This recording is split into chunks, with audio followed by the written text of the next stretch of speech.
when the stars above are blinking, and the house is dark and still, and the sound comes click, click, clicking from a nearby windowsill. Now if you see a figure crouching in the ghostly pale moonshine, and the bullseye gleams through your startled dreams, then it's Jimmy Valentine.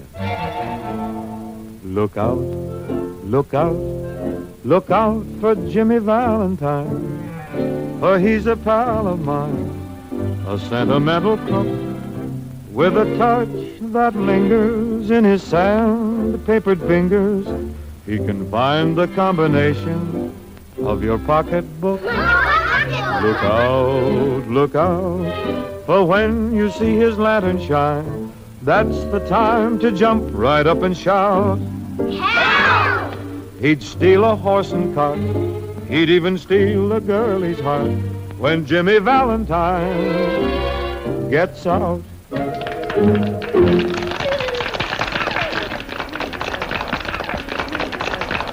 Bedtime, children. Bedtime. Quiet, children, quiet. Now it's time for you all to be in bed. Oh, Miss Jones, please let him sing some more. We have so much fun when Mr. Earl comes. Oh, I don't want to go to bed. We don't want to. Quiet. Now, you all know the rules. Bedtime is bedtime. Mrs. Jones is right. Remember now, early to bed and early to rise makes a man what? Tired. Children, off to bed now, or Mr. Earl won't come to see you anymore. He doesn't come to see us. He comes to see you. Come on now, children. Everybody fall in, fall in. Attention! Forward march! Hip, hip.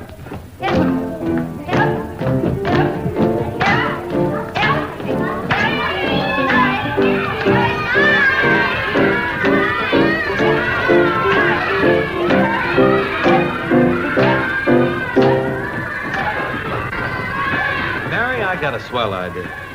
I think I'll move in here. I'm an orphan. Age limit's 15. Besides, you're a problem child. There you go again. Of course I'm a problem. Everybody with ideas is a problem, and the bigger the ideas... I know, the bigger the problem. Now look, honey. You're gonna get stuck with me sooner or later. Why don't you break down and marry me now? You know how I feel about you, Larry, but what would we live on? Could you pay the grocer off with dreams? Sure, if you just say yes. You'd better quit dreaming and wake up. Oh, and hurry, you'll be late for work. I don't have to go to work tonight. Why not? I quit. Oh, Larry, not again. Mm-hmm. What was it this time? Oh, that job had no future. Who wants to be a night clerk in a hotel? Larry, you're really hopeless. Well, it just goes to show you how much I need you. Now, listen, Mary. Don't you realize that every man who ever amounted to anything had a woman behind him? Look at Washington, Lincoln, or Paul Revere. He had a horse. All right, he had a horse. Now, this is positively the last time I'm going to ask you, will you marry me or won't you? Yes. I'm not going to come here night after night. What did you say? I said yes. You mean you... Well, I've been asking you for 2 years, and you keep saying no. Why do you suddenly say yes? Well, I figured I won't ever be happy without you. I might as well try to find happiness with you. Mary. You know what this means?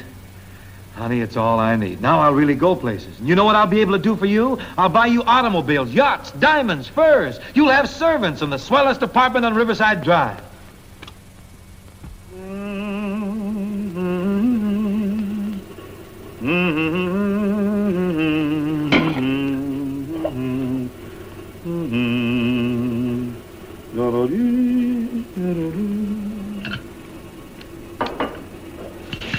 Larry, Mr. Dunlap expects you at 10 o'clock. you want that job, you better hurry. Well, how can I be there at 10 o'clock? I'm seeing Bemis, the publisher, at 10. Look, Larry, for a year and a half, you've been seeing Bemis, the publisher, at 10. Today, you're seeing Mr. Dunlap. Hey, now, wait a minute. Just because you're pressing my pants don't mean you're going to wear them. Oh, you're a problem. You're worse than a problem. You're a Chinese puzzle. Well, you get me put together someday. Larry, when you see Mr. Dunlap, please don't tell him how to run his business. Not the first day, anyway. Yeah, that's a fine job for me. Floor walker in a 5 and 10 cent store.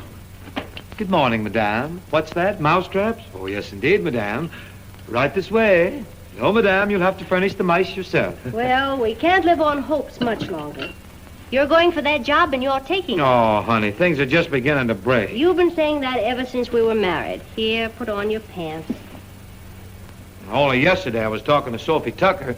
She stood right by the piano, and I played her one of my songs. Did she say she'd sing it? Well, no, it wasn't in her key, but she said it was a great song. Gee, I could take that act of hers and really do something with it. Sophie Tucker's doing all right, Larry. Yeah, I guess she is. Hey, you want me to smell a benzene? Oh, it'll be all right when you get out in the air. There. Larry, I don't want to discourage you, but it's just that, well, if only you'd have let me keep my job at St. Mark's, things might have been a little easier for both of us. What do you mean? My wife working? Why, you want people to think I can't support you? I'll get it.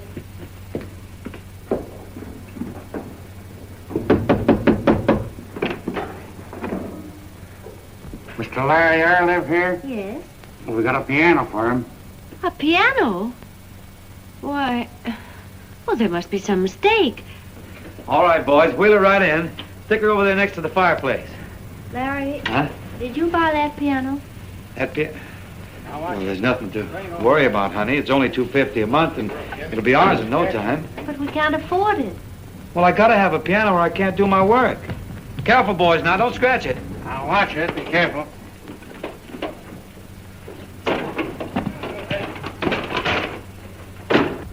That'll be $750. $750? Yeah, 2.5 for the first payment and $5 for the hauling. Pay it, will you, honey?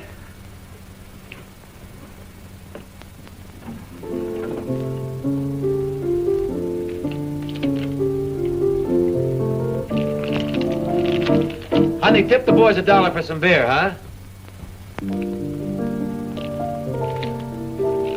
Thanks, lady. So long.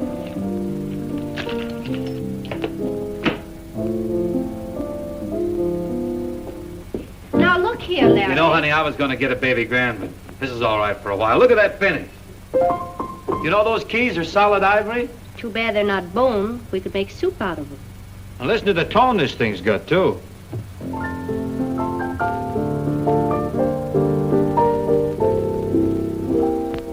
You always stir my imagination. Sometimes it borders on fantasy, and sometimes I find visions flash through my mind, close to reality. Night, a soft guitar, a hidden lane, a moon, and here and there a star, for a man in his dream. Night, a cricket's cry, a whispered word, a kiss, and now and then a sigh, for a man in his dream. And their eyes, when they meet, seem to say it's sublime, and their hearts proudly beat to a tune that is older than time. Now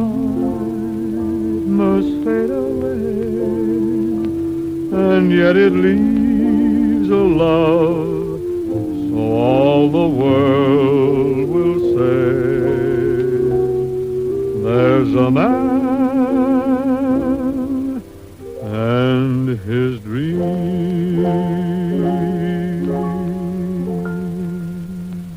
Gee, if I could get that number published, I'll bet it'd sell 1 million copies. It's beautiful, Larry.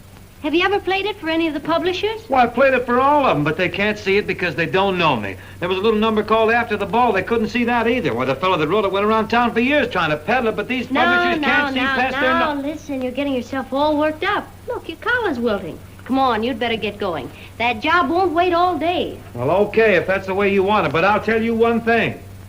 It's going to set me back at least 5 years. Floor walking.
Hey, how much you got there?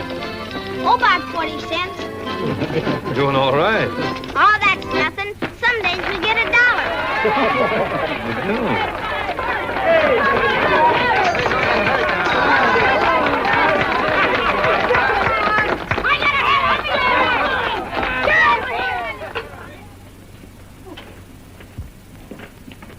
Come on in, boys.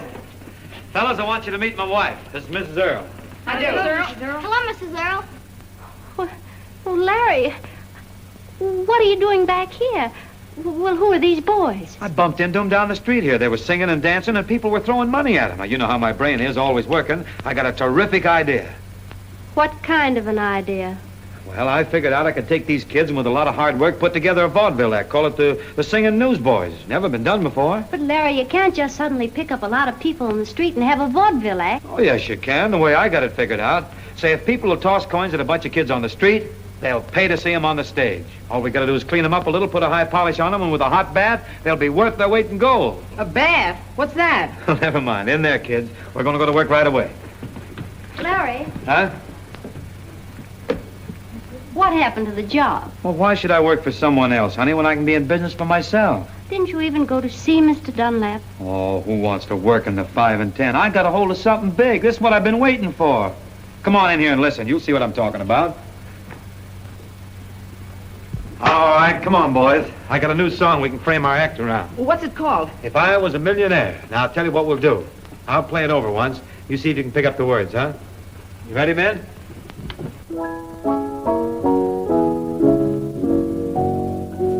If I was a millionaire, kids, if I was a millionaire, there wouldn't be nothing too good in the world for me and my pals to share.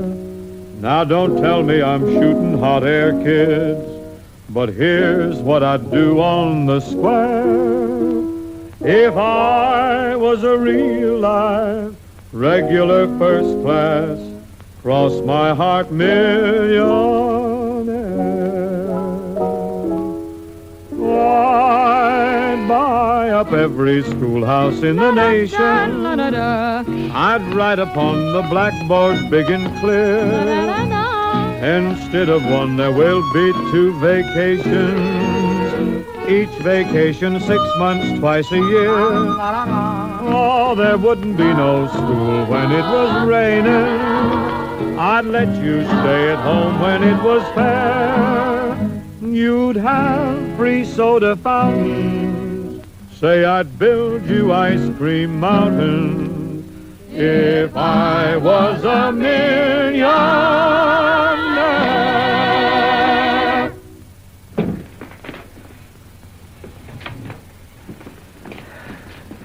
Well, when do we start to work? For me, you don't. Why? What's the matter with us? You're all right, but it don't mean nothing. They'll never come in to see a kid act. Well, I can't figure it out. I guess you're like all the others. I thought you were one fellow that was showman enough to see what I was bringing you. Why, listen, Mr. Gimlick, since the world began... Look, Earl, I'm very busy. We don't want to make a whole big thing out of it. I can't use them. I don't want them. Well, that's your show business for you. You bring them a brilliant idea and they slam the door in your face. Fellas like this Gimlick trying to tell me people won't pay to see kids. Why, holy tomatoes, since the world began, people have been working, fighting, and dying just for kids. And he says they don't care anything about them. No, they'll come in to see dogs and jugglers and trained seals. But these giant brains who call themselves showmen say they won't come in to see kids. There must be somebody, Larry, somewhere who'll see it the way we do. Well, if there is, he's not in New York. Larry, I've told you 1,000 times, there's just one man for you, Proctor. Why, he owns theaters all over New York. Proctor? I can't even get in to see him.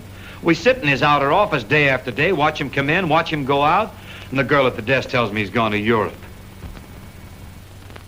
But, Larry, you've got to keep trying. Well, what's the use? Maybe they're right. Maybe I am a flop. Oh, that's not like you, Larry. Well, anyhow, what am I giving you, honey? Living in a dump like this and coming home night after night screaming about my troubles, I better forget the whole business. Oh, I don't mind. Really, I don't. I believe in you no matter what they say.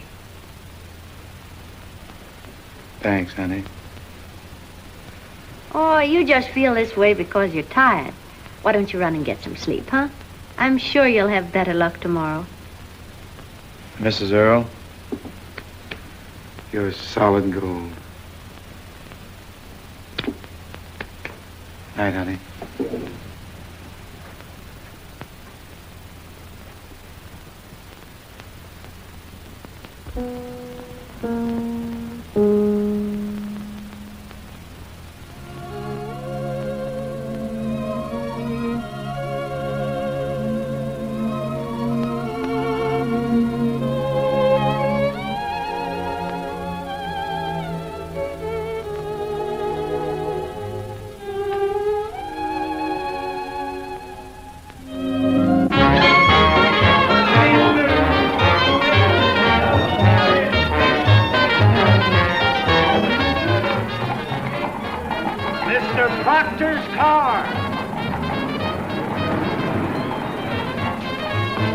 Good night, Joe.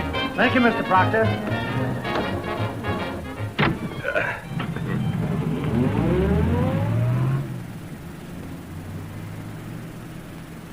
I beg your pardon, young lady. There must be some mistake. I believe this is my car.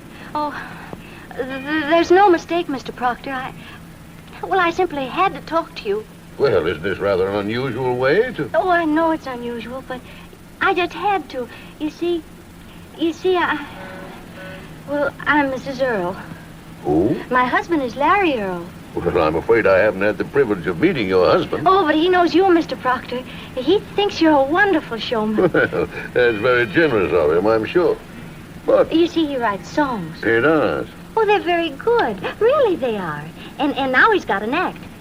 Newsboys. He just picked them up out of nothing. My dear young lady, everybody in New York has got an act. Oh, but not like Larry's. Really, it's good. He just took these youngsters and... You mean kids? Well, yes. Well, ever since the world began, Mr. Proctor, people have been working and fighting and dying just for kids. Everybody loves them. Oh, don't you see? It's a great idea. You tell your husband to come and see me tomorrow morning. Oh, Mr. Proctor. Oh, my goodness. That's all right, Mrs. Earl. That's quite all right. There's one very important thing, Mr. Proctor. please don't tell Larry about this. No. You see, he wants to lick the world all by himself. Oh, he's different from anybody you've ever seen. Yes, I understand. You know, my wife thinks I'm pretty good, too. Oh, and there's one more thing. Don't let Larry alarm you. Oh, when he talks to you, I mean. Oh, he's good, like I told you, and so's his act. But he's not quite as good as he'll tell you he is. He isn't. Nobody could be that good. Hey, Mary! Mary! Wait till I tell you. Larry, for heaven's sakes, what's happened? Proctor, I saw him. No. Absolutely. You didn't. I did. I went right up to that secretary of his and I said, now looky here, I'm Larry Earl. Well, you could have blowed me over. She didn't let me get any further than that. She said, Mr. Proctor will see you. So me and the kids went in, and there was Proctor, just as friendly as you please. So we showed him the act. He didn't even let me finish. Larry, he said, he called me Larry, said, Larry, you're in. You're in? Yeah. What does that mean? What does it mean? Why, it means we get a night's trial at his own theater, Proctor's Fifth Avenue. Oh, Larry, that's wonderful. How did you do it? Oh, I just talked right up to him. I gave him that stuff about people working and fighting and dying just for kids. He sure was impressed. You know, Larry, oh, you won't believe this, but I dreamt last night that's exactly what would happen. You did? Well, tonight, see if you can dream me up about 40 weeks booking, huh? Oh, what's that? Something for you. And wait till you see this. Bet you the best skimmer in town, honey. Pretty as a picture. Oh, Larry, they're beautiful, but where did you get the money for these things? Gem Credit Company. You just sign a paper and you pay them by the week. I told them I was working. Work? But, Larry, you're not working. It's just a one-night's tryout. Oh, we'll be there for months.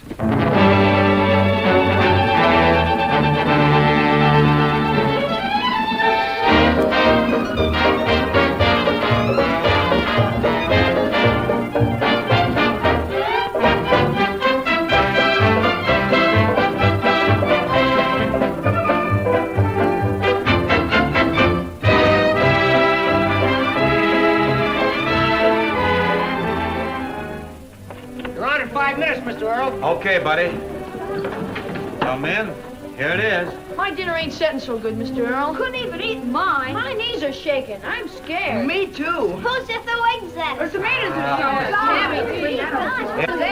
Hey, now, wait a minute. Whoa, whoa. I'll give you a trick that'll help you. It's called I am. Now, when you get out there on that stage, you just keep saying to yourself, I am here. I am an actor. I am a good actor. The first thing you know, the audience will start believing it, and then you're sad. Why, you forget all about being scared. Come on, now, let's try it once, huh? I am here. I am an actor. I am a good actor. And I'm still scared. Oh, well, you get over it, see? Now, come on. Let's go out there and give it all we got, fellas. If we put this thing over, no telling where we're going. And if we don't... We'll be back selling papers. Yeah. I'll probably be with you.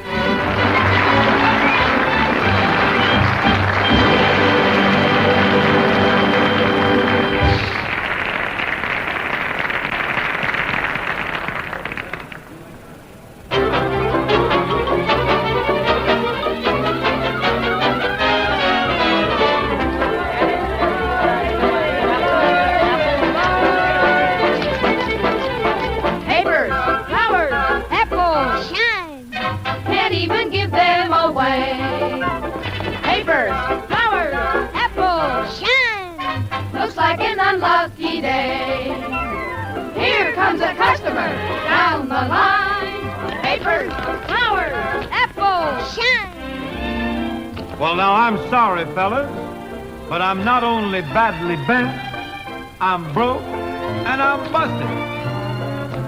Haven't got a cent. Well, don't tell us your troubles.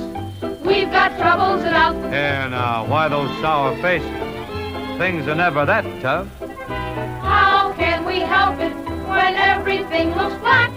Well, first of all, let me tell you, you're on the wrong track.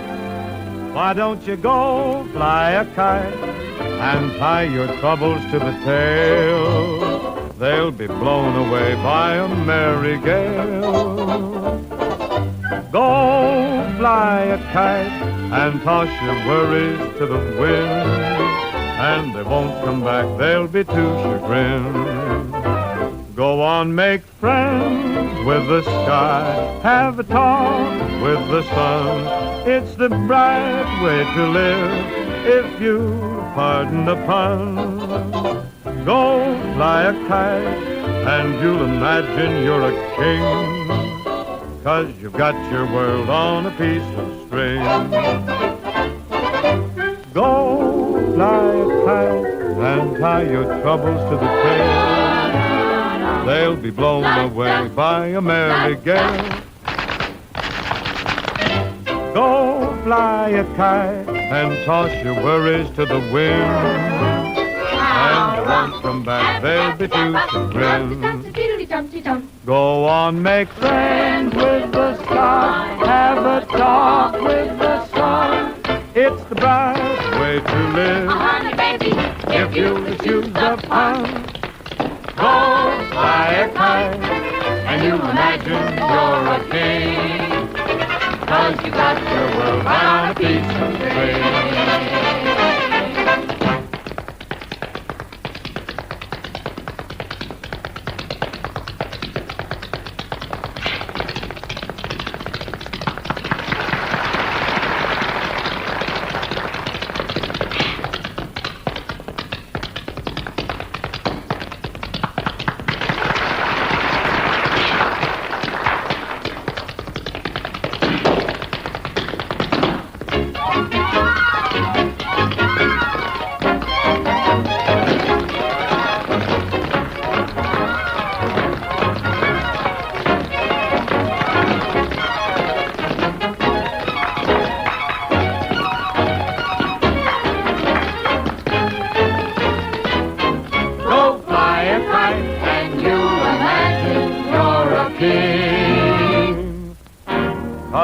Got your world on a piece of string.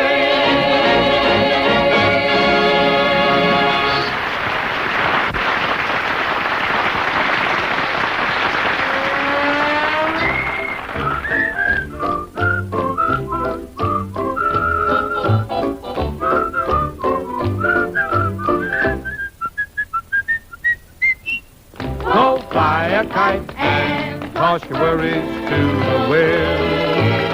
21, 22, 23, skidoo. Go on, make friends with the sky. Have a talk with the sun. It's the bright way to live, if you pardon the pun. We're telling you to go fly a kite, and you'll imagine you're a king, 'cause you've got your world on a piece of string.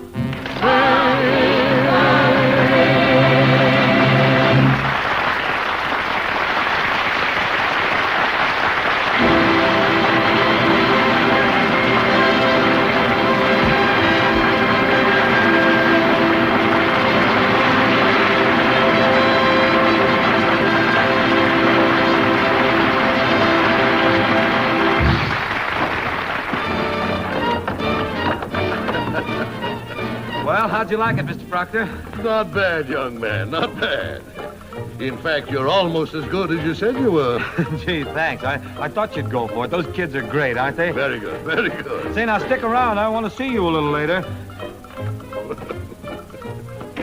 Larry! Oh. Larry, I just talked to Mr. Proctor, and he said he might keep the act here 2 weeks. Isn't that wonderful? I got lots bigger things on my mind than staying here. Oh, no, take it easy, Larry. Mr. Proctor only said he might. Oh, nothing can stop me now. I'm going up like a rocket. You know how my mind is, honey? Working all the time? Well, I got a terrific idea. I got it while I was out there on the stage.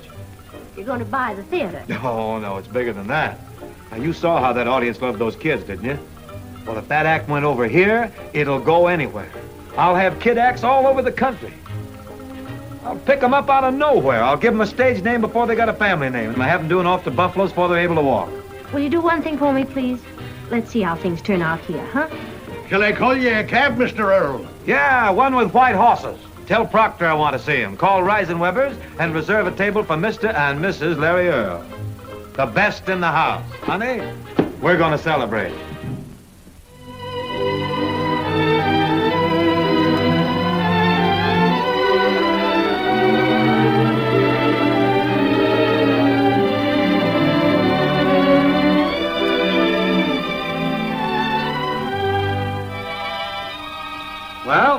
How do you like it?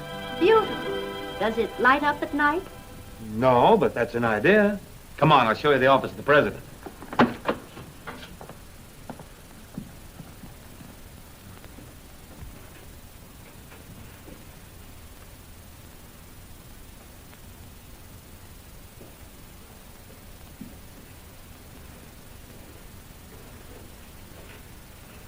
Well, how about this? It's a cozy little place. Look at that desk. Solid mahogany. All this furniture, Larry, does it come with the office? No, I bought it. You bought it? But how? Made a down payment. But where did you get the money? From Bemis, the publisher. He saw the act, bought the song, gave me $2,000 advance. Didn't I tell you? No, you didn't tell me. You know what I got in there? Elephant. The highest priced publicity man in show business, Speed King. Used to be with Ziegfeld. Now he's with me. He's dynamite. Come on, watch this fellow work.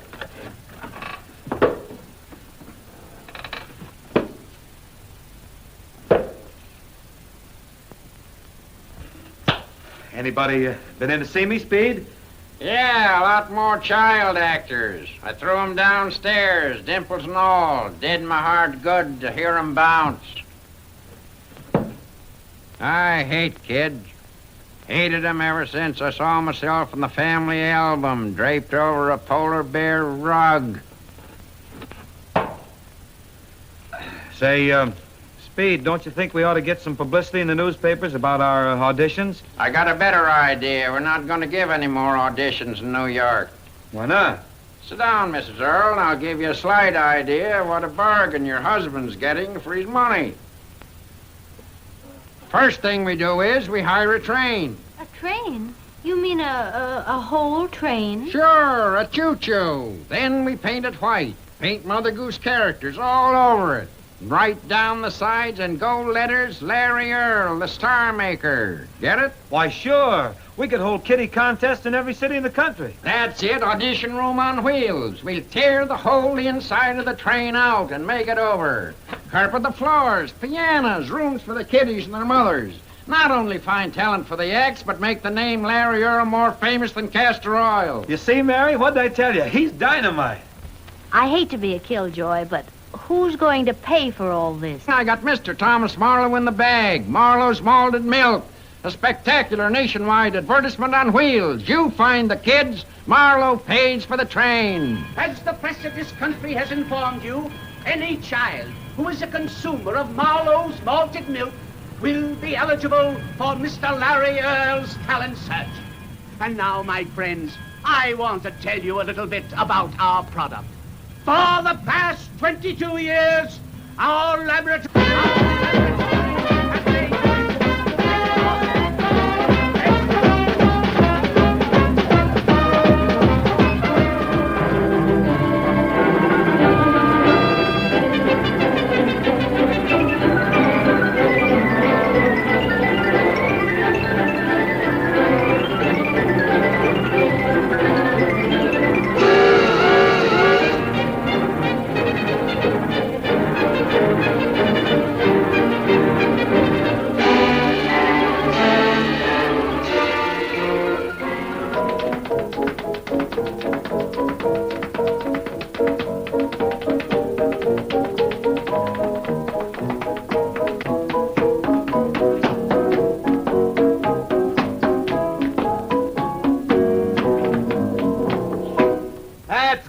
That's fine.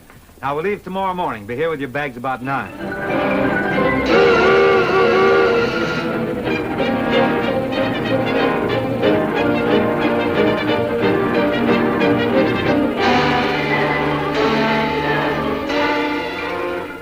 All right, Mrs. Swartz, you and the little girl will be ready to leave with us tonight. We'll have your accommodations ready. Thank you, Mr. Earl. Goodbye, Susan. Goodbye, Mr. Earl. Next. Yeah, that's us. Come on. Hello, how do you do? This is my son, Bismarck. Bismarck, say hello to the gentleman. Bismarck is 6 years old, weighs 43 pounds, got blue eyes, and he's had the mumps. Well, what can he do? What can he do? Well, he's the smartest kid in the United Snaps. He can play a piccolo and pluck a duck at the same time. You want to see it? Has anybody got a duck? Not me. I usually carry one around with me, too. Just my luck. Go on, recite with the gentleman. The one about the bimblebum. The bees. Go ahead. Oh, I wish I was a bumblebee. I wish that it was spring. I buzz and buzz and buzz and buzz and oh, how I would sting. Oh, how he would what? Sting. Oh, I wish I was a big bullfrog beneath the giant oak. I sit out in the shade all day. And oh, how I would... Oh. I think Beesmeyer's got something there. Oh, That's enough. That's enough. What's the matter? You don't like him? Well, I got 6 more at home. I go get him. No, never mind. I'll let you know if we can use Beesmeyer. What's your name? Stanislaus Papalopoulos. Occupation? Huh? No, I mean, what kind of work do you do? I'm a steel worker. I'm a smelter. Smelter, eh? Wonderful how your little boy takes after you. Oh, he's a smart kid.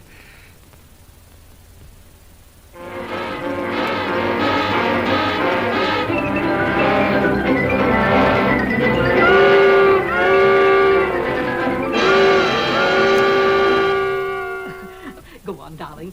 Sing for the gentleman. No. Oh, that's funny.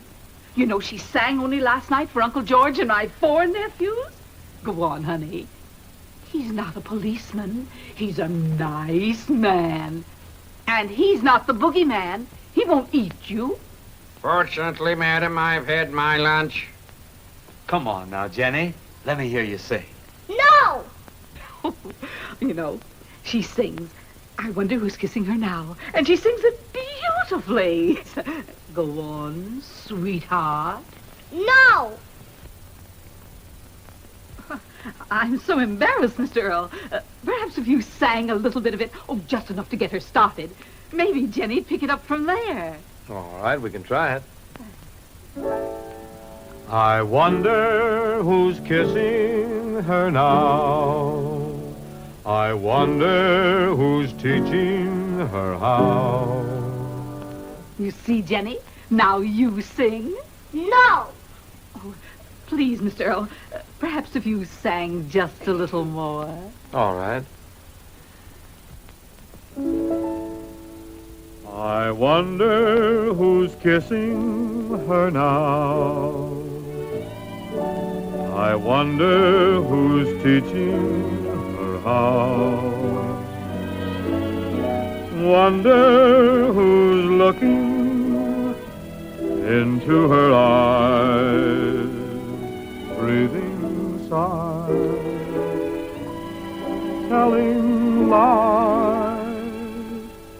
I wonder who's buying the wine for lips that I used to call mine. I wonder if she ever tells him of me. I wonder who's kissing her now.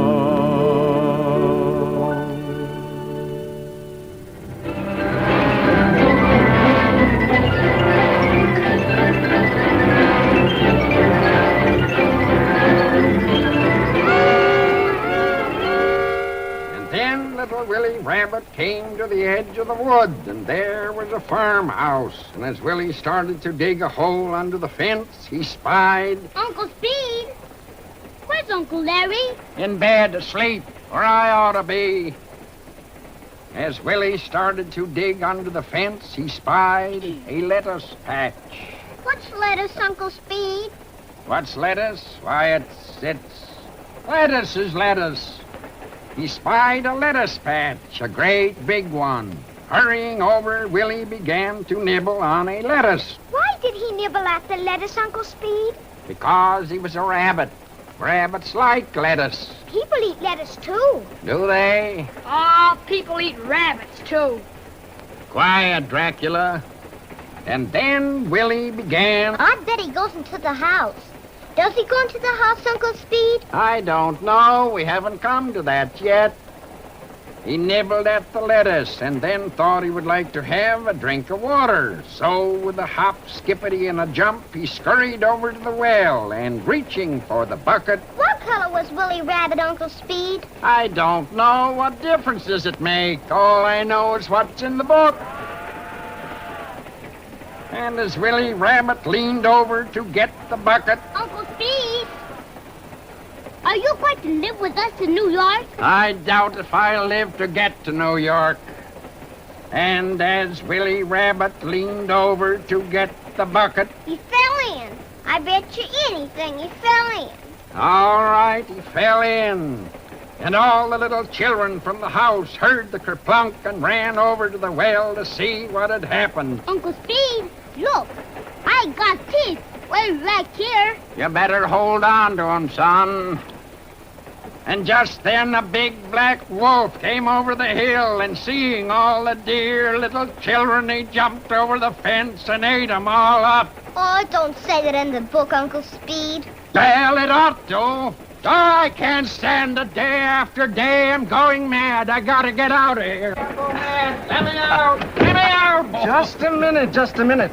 You're quarantined. I'm what? Quarantined.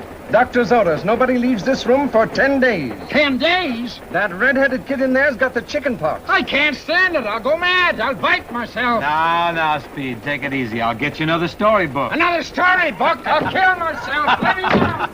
Let me out. Let me out.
He's dead tough, but his love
Come away with me, Lucille, in my merry Oldsmobile. Down the road of life we'll fly, automobile bubbling, you and I. First we'll do a little crank, and then we'll go a-clanking over to the village chapel, then the way we'll go a-chugging, ready for some hugging, faces redder than an apple. You can go as far as you like with me in my merry Oldsmobile.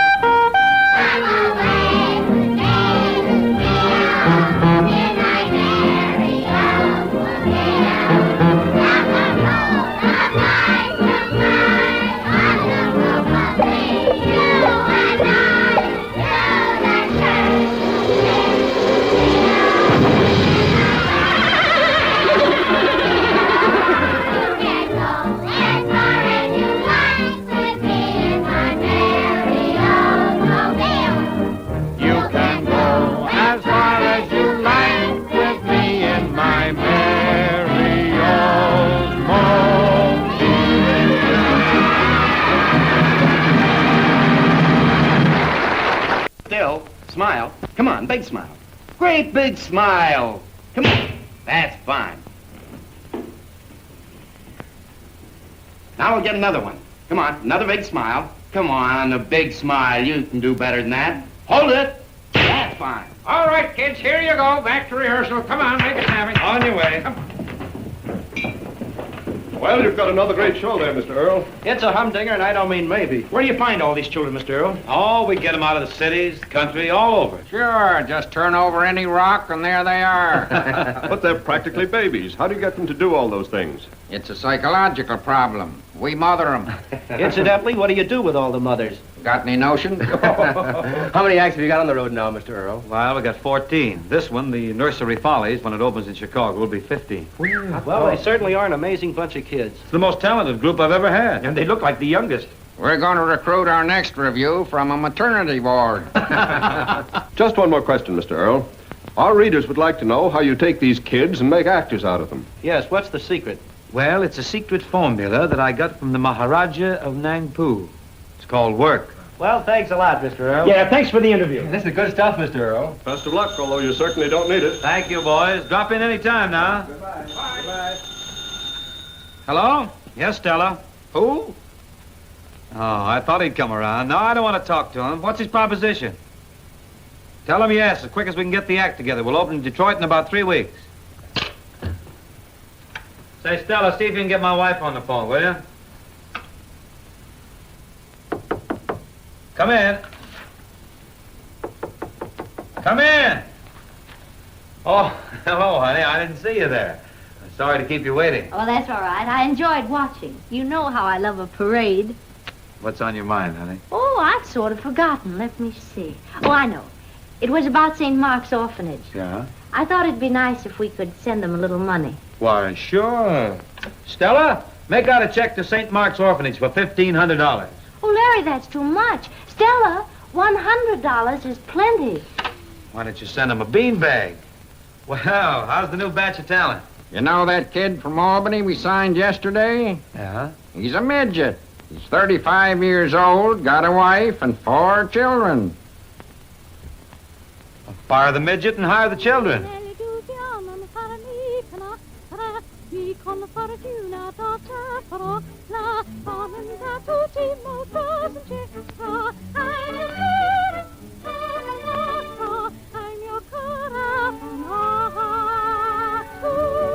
Say, who is that? I don't know, but it's pretty good, whoever it is.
you've got quite a big voice for a little girl. Thank you. What's your name? Jane Grey.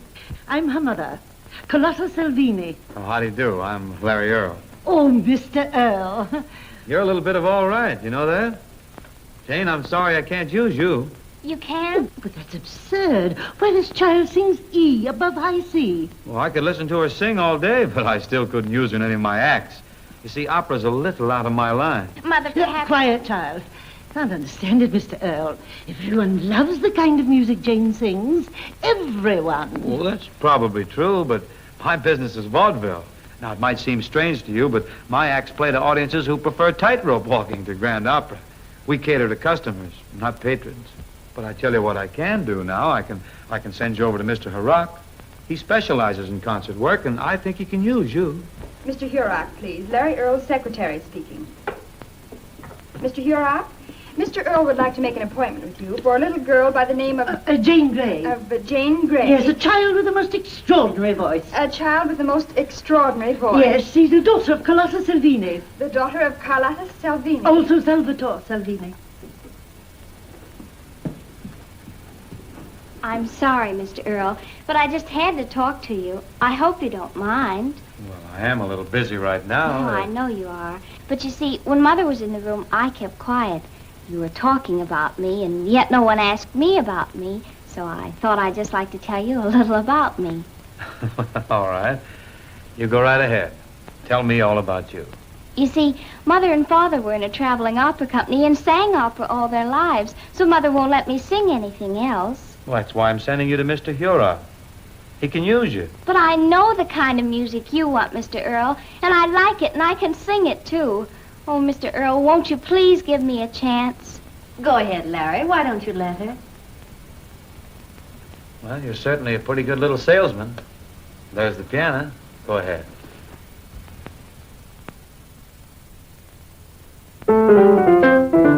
I'll be down to get you in the taxi, honey. You better be ready about 8:30. Now, dearie, don't be late. I want to be there when the band starts playing. Remember when we get there, honey, the two-step, I'm gonna have 'em all. Gonna dance out both my shoes when they play the Jelly Roll Blues. Tomorrow night at the Darktown Trotters. Ba-da-da, ba-da-da, ba-ba-do-ree-dee-dee-doo, ra-da-da-da-da. We're down to get you in a taxi, $3.50 on the meter. But what could be sweeter? Remember when we get there, honey, two-step, I'm gonna have 'em all. Oh, me, oh, you, oh, chicken barbecue. Tomorrow night at the Darktown Trotters Ball. Oh, man, can't wait. Come early, stay late. At that Darktown Ball. Jane, what is the meaning of this? I was only singing, Mother. Singing? Oh, and you call that singing?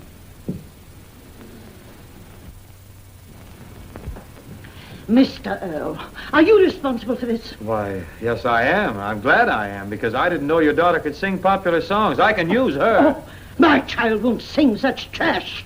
She comes from a distinguished family of musicians. She'll either sing great music or nothing at all. Oh, but Mother, I like popular music. I like to sing it. Oh, I'm glad your poor dear father, the great Salvatore Salvini, didn't live to hear you say that. Well, now, my dear Madam Salvini, I think I could make a great star out of Jane. More than that, I'll build a Broadway show around her. A big revue. Revue? No matter what you may call it, it is still vaudeville. Do you want to put my child on a level with trained seals and Russian acrobats? No. 1,000 times no. But, Mother, I want Enough! Now, just a minute, Madam Salvini. How would you like 40 weeks on the Gus Sun time? For yourself, Carlotta Salvini. What did you say? 40 weeks solid. Oh. Now, I have a letter here. Oh, yes, here it is. It's from Gus Sun himself, asking me to spot him a class act. Oh, 40 weeks. Mm-hmm. Oh, that would be too wonderful. I mean, getting back into the theater. Why, sure. You could leave Jane with Mrs. Earl here. She'd take wonderful care of her. Oh, I'd look after her, Madame Salvini, as if she were my own. Oh, Mother, Quiet, please. child. Of course, I should have to give the matter some consideration. Well, But tell Mr. Sun you're quite sure I will accept his very splendid offer. Oh, good. Of course, we have to agree upon salary and billing. You can leave all of that to me. Oh. Madame Salvini, why don't you have lunch with me? Then we could talk everything over. Oh, that's very nice of you, Mrs. Earl. And I'll hear from you, Mr. Yes, Earl. all right. Yes. I don't know how to thank you, Mr. Earl. I'll work hard in everything. I'll see you tomorrow, Jane. And goodbye. Come, Jane. Au revoir, Miss Earl. Au revoir. Goodbye, Madame Salvini. Hello, Stella. Get me the Gus Sun office. Well, what do you think of my idea of starring that youngster in a Broadway show? You can't stand prosperity. Now you want to get in competition with Ziegfeld, Dillingham, and Erlanger. Well, sure. Why not? Are they any better than I am? Yeah, much better. Hello, Benny. Hiya, Larry. Oh, I'm fine. Say, you people still want to book that Vacation Days act, don't you? You bet we do. Well, I'm going to give it to you. Fine. Yeah, well, there's a little string attached to it.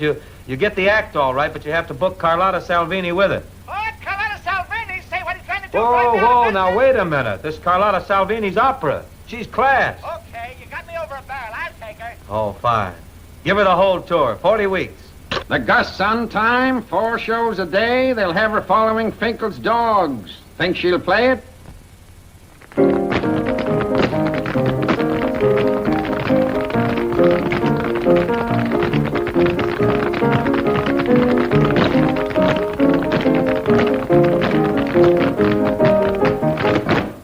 All right, that's very good. Very good, kids. Now take a rest. Oh, Jane. Come here a minute. You know you're late for rehearsal, don't you? Oh, I'm sorry, Uncle Harry. It's just that I was playing with the girls, and I guess I forgot the time. You forgot. You can't forget in this business. Well, I only wanted to play a little. Mm-hmm. Sit down a minute. Now, look, Jane. Everybody has to sacrifice a certain amount of fun to get what they want. You want to be a star, don't you? Well, I don't know. It's an awful lot of work. Well, of course it's a lot of work. Hard work. But you're going to get used to it. Good troopers do. Can't you see, Jane, this is show business. It's another world. We're different from other people. Just look at them now. They can't wait to get out of here because they're just kids. But you've got something else. You've got something that sets you apart. Jane, did you ever notice how a star shines? How it seems to stand out way up there in the sky? And there's magic in that. You know what I mean? Yes, Uncle Harry. I think I do. Well, that's what I want to do with you. I want to put you up there. But you got to help me. And you can't have any thought in your head except about that star. And you got to go on and on. You have to work and work and work.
The effulgence of the sunrise is conducive to elation.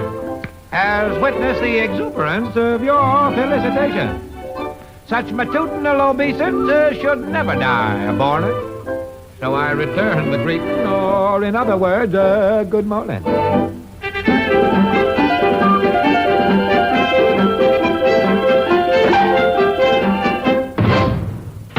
Now, class will come to order. Take page 32. Assuming that you've studied, Miss Smith, you're late. Let's hear from you. By granted, I don't know what I'm going to do with you. You're late practically every morning. Now give an account of yourself, yeah? I studied every lesson. On every page I turned. I couldn't get the answers. But this, at least, I learned. An apple for the teacher will always do the trick when you don't know your lesson in arithmetic. An apple for the teacher will meet with great success if you forgot to memorize the Gettysburg Address.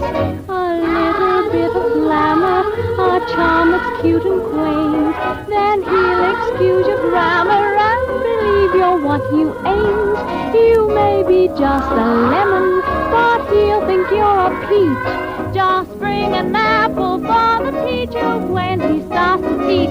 Yes, bring an apple for the teacher when he starts to teach. Now desist from such rascality. I shall not be perplexed by charm or personality. Tommy Jones, you're next. And don't forget, young man, I want to see your father tonight. Yeah, you and Ma both. What do you mean, me and Ma both? She hasn't seen him in 10 years.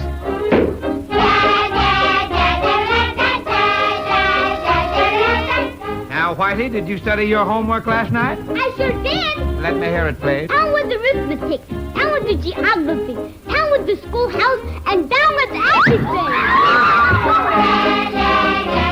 An apple for the teacher. We'll get him off his guard.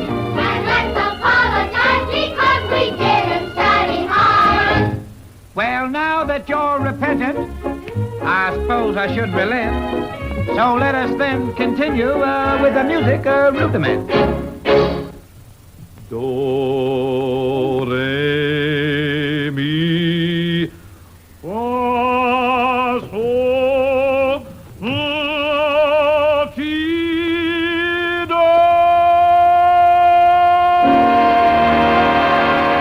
An apple for the teacher when he begins to sing. An apple for the teacher, yes, and give it every day.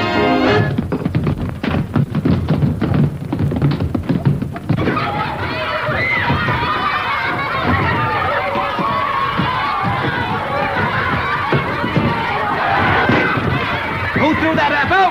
Who threw that apple?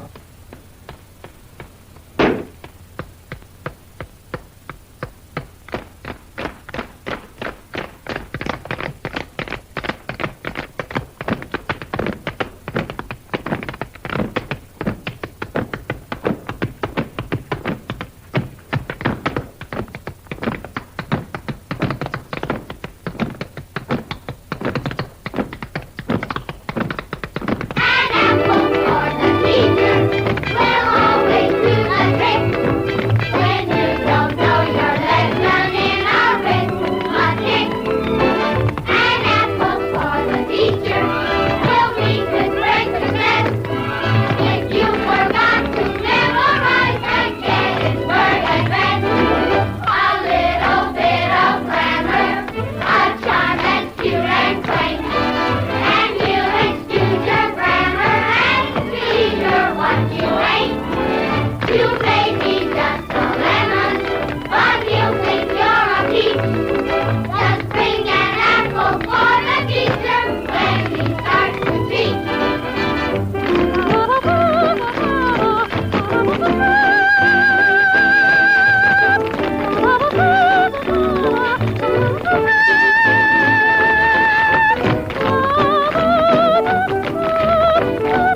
teacher? You know your lessons for today? Yes, teacher.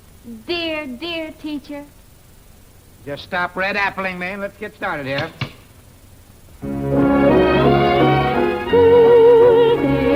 School days, dear old golden rule days, reading and writing and arithmetic, taught to the tune of a hickory stick. You were my queen in calico, I was your bachelor barefoot beau, and you wrote on my slate, I love you, Joe, when we were a couple of kids. School days, dear old golden rule days, reading and writing and arithmetic, taught to the tune of a hickory stick. You were my queen in calico, I was your bashful barefoot beau, and wrote on my slate, I love you, Joe, when we were a couple of kids. When we were a couple of kids. All right, bring that blackboard down here. Now, ladies and gentlemen, this is your chorus. I'd like everybody to join in. Come on now, don't be backward. Everybody sing. Ready? 1, 2.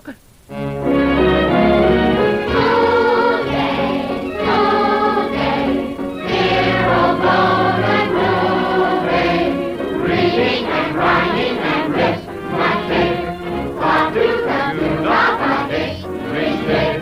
You were my queen in calico, I was your bashful barefoot beau, and you wrote on my slate, I love you, Joe, when we were a couple of kids. Oh, come on now, you can do better than that. Let's try it again.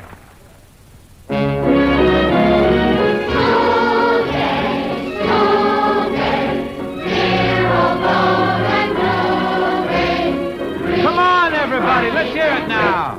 Join in, loud and clear. That's better.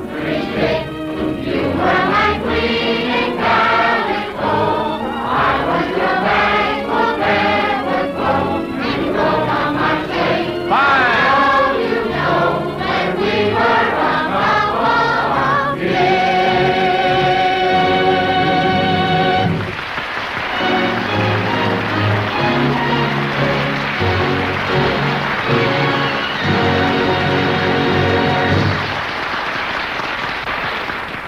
Well, Sunbonnet Sue, how'd you like it? Why, you've knocked them stiff. They're tossing their wives in the air. Oh, Jane, dear, you were wonderful. Oh, thanks, Aunt Mary. Oh, here's a telegram for you. In my excitement, I almost forgot about it.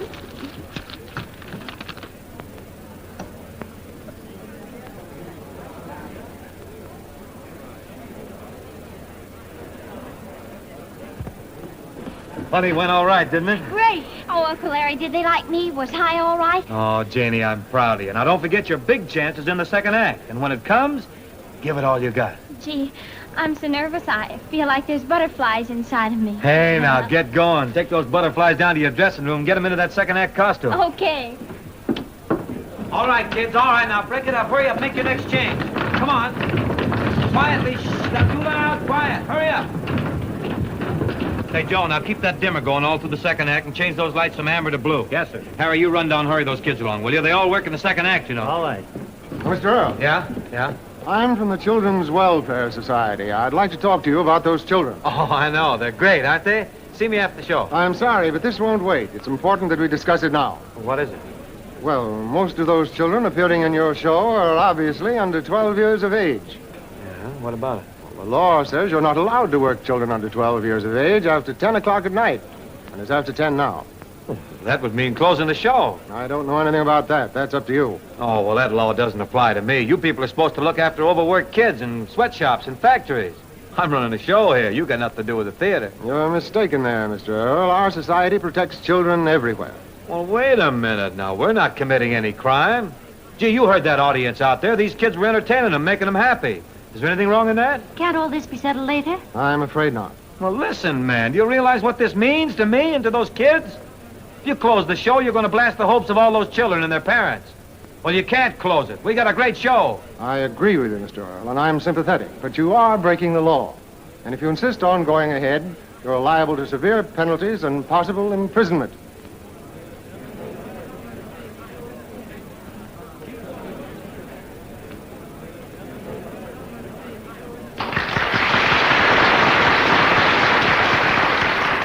Ladies and gentlemen, I've got some bad news.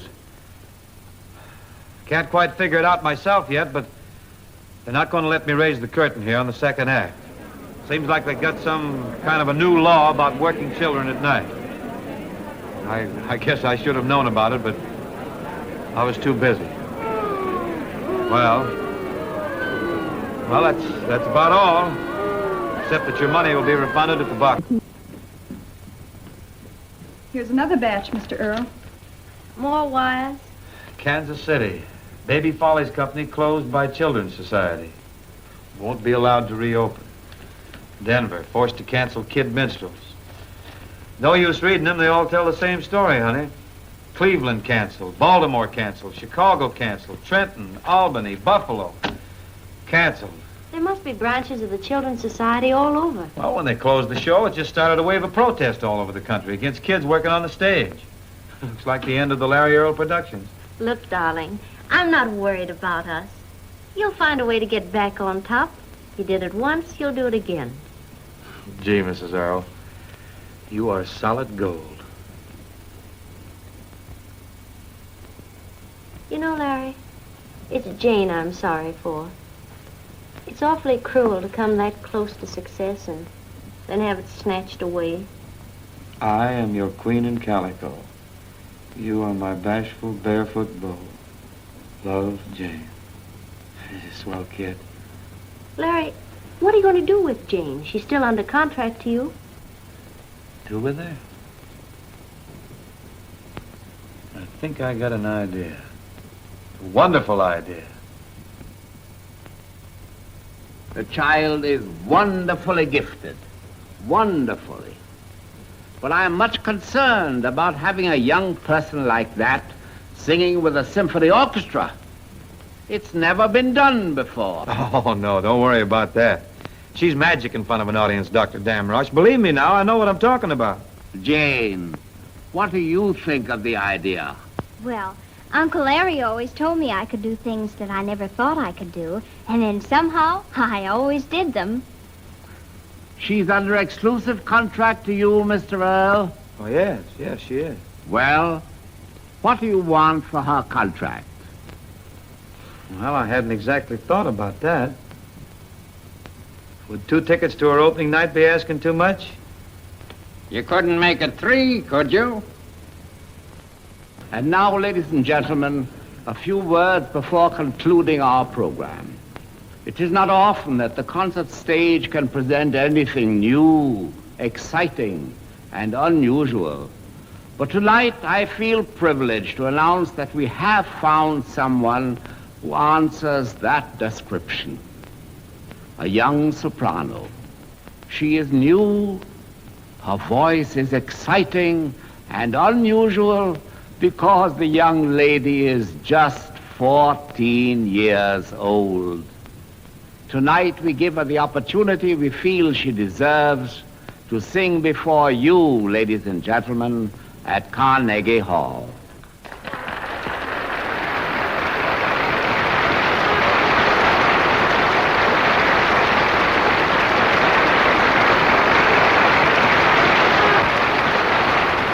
Ladies and gentlemen, I introduce to you Miss Jane Grey. The best concert I've heard this season.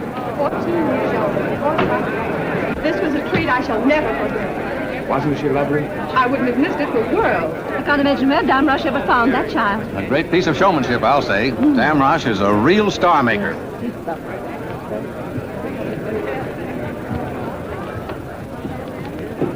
Uncle Larry! Oh, Jane! Jane, dear. Come here. I almost knocked everybody over backstage to get here. I was afraid you'd be gone. Gee, Jane, you were great. You were just like I said you'd be. You're simply wonderful, darling. We're so proud of you. I even liked you, too. Oh, thank you, Uncle Speed. Oh, but if I was a success at all, Uncle Larry, it was because of you and all the wonderful things that you've done for me. Oh, forget it, honey. Jane! Oh, Jane, darling, come dear. The photographers are waiting. All right, Mother. Will you excuse me, Aunt Mary? Goodbye, Uncle Larry. Bye. Ta-ta. Oh, Mr. Earl, how do you do? You will excuse us, won't you? The press, you know, they're all here, and I don't like to keep reporters waiting. Come, baby. Goodbye. Come, darling. Come along. That's the first time I ever saw a ham with feathers. Speaking of ham, let's go up to my joint and have a bite.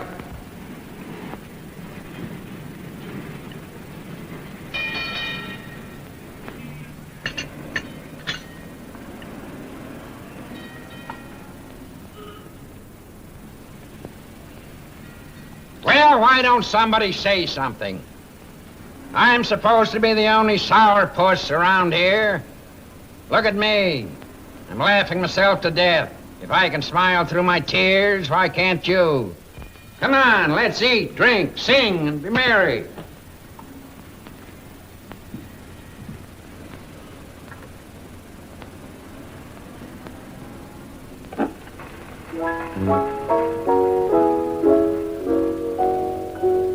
If I was a millionaire, kids, if I was a millionaire, there wouldn't be nothing to... A little more champagne? No, for me and my pals to share. Now don't tell me I'm shooting hot air, kids. If I was a millionaire.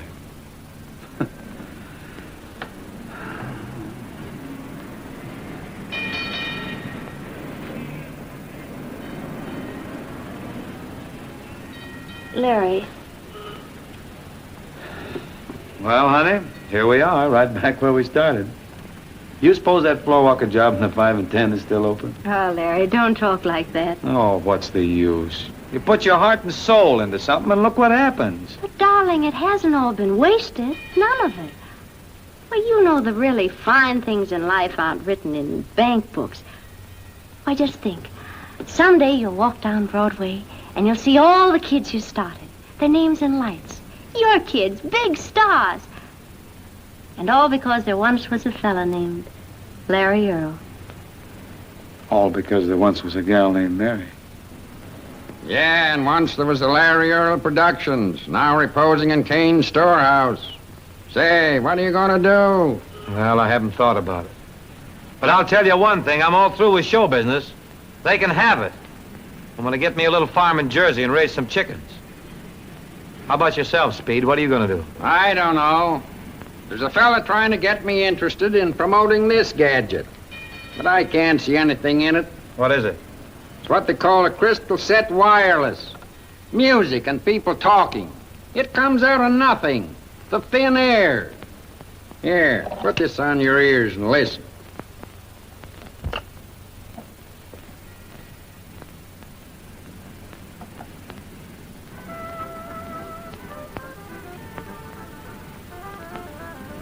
Oh, I've been reading about that thing. It's what they call a radio or something.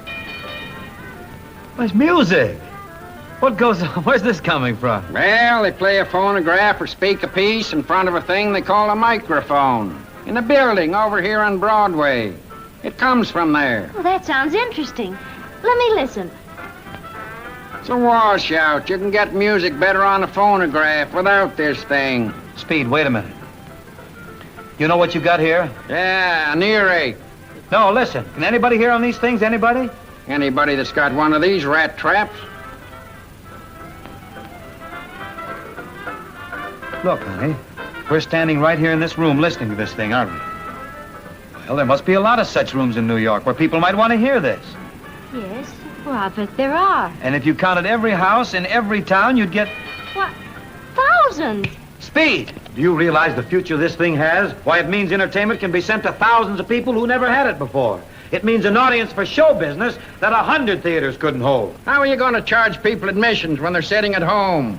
Going from door to door with a tambourine? No, they'll do what we did with Marlowe's Malted Milk. You get an advertiser, boost his product, and he'll pay for the show. All right, you live to see the day when every home in the country will have a radio. Just a fad. It can't last. That's what they said about the telephone. In a few years, remember this now, in a few years, that little gimmick will have every star in show business singing and acting over it. Why, it's a new show business for everybody. You're right, Larry. For everybody. Men, women, and children. Children. That's it, kids. I can use kids on it, and they can't stop me. Nobody. Why, it's right out of heaven, and it's made to order for me.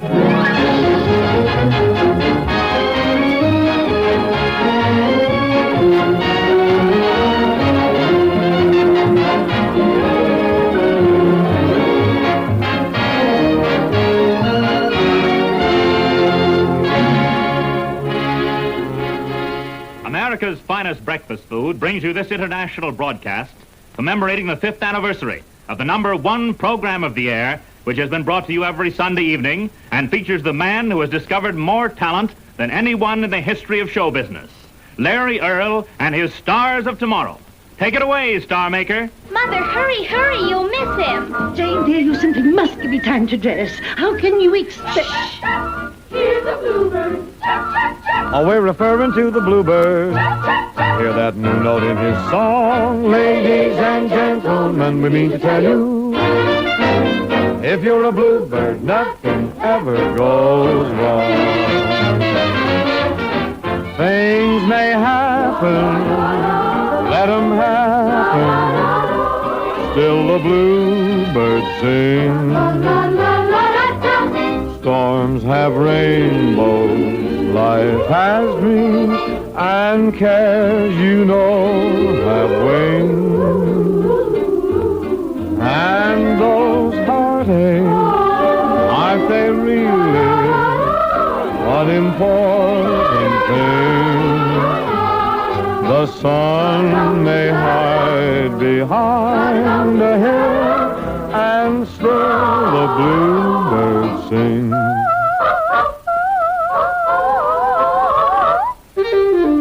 And those heartaches, aren't they really unimportant things? The sun may hide behind a hill. Well, Speed, what do you think he'll do next? He's already done it. Done what? Bought the broadcasting company. Still the bluebird sings.